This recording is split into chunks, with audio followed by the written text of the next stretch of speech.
Yes, sir. Barry Cash. I used to live in Nashville. I got flooded out, now I'm in Lebanon. But this concerns jobs. And it's twofold because we have illegal aliens. They're taking jobs.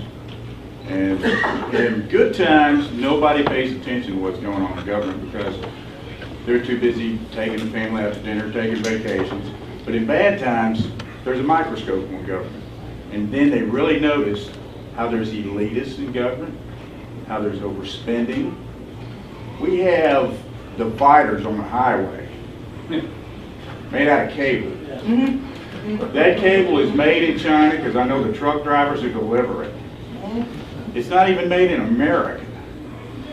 Then we have illegal aliens taking jobs. Accountability.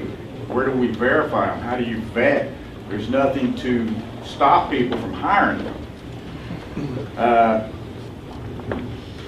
had another part of that question, but I can't remember now. The issue with it, I've driven now, we're about to hit the 100,000 miles driven on this campaign, and I've seen a whole lot of that cable stretch, and I thought, I don't get it, okay? I don't get it. I don't get why it's there. I don't see how it helps. You know, God help the poor guy that has a wreck on a motorcycle. I mean, it's anyway.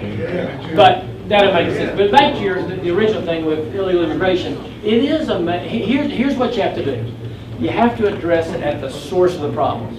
People are coming here for jobs. Okay, we've seen that because during the recession, we've seen some people go back home. Okay, if we make certain that employers are only hiring legally and find people where they feel it who don't, and they have ways we have ways to make certain we verify that. Then I think we'll cut it off faster than anything else. Go to the source. It was Obamacare, and why haven't we joined the other states in the lawsuit? Okay. Okay. All right. Good. All right. Good. Okay. Yeah. And we can. I mean, here's the bottom line with the health care plan is, I think it's two things. Number one, it's the federal government way overstepping its boundaries in terms of the states and the states' rights and what states are supposed to do in the federal government.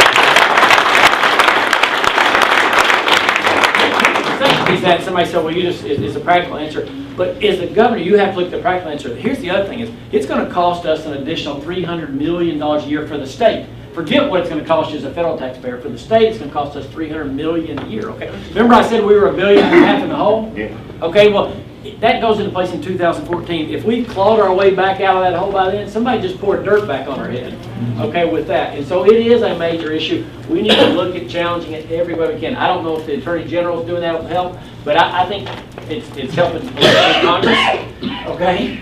It's helping. The other thing I think that really can make a difference is, this is one of those kind of, the way the math works, this is one of those freak years. There's 37 governor's races right now, okay? So right now, we're going to have a whole new crop of governors, okay? More brand new governors than I think will happen this time than any time in the past.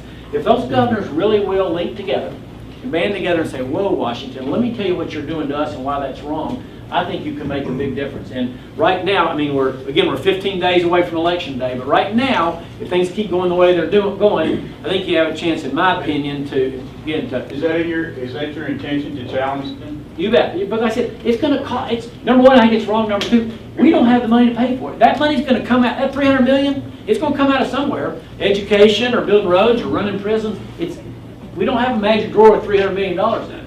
Okay, so you have to figure out a way to fight that back. So let's see.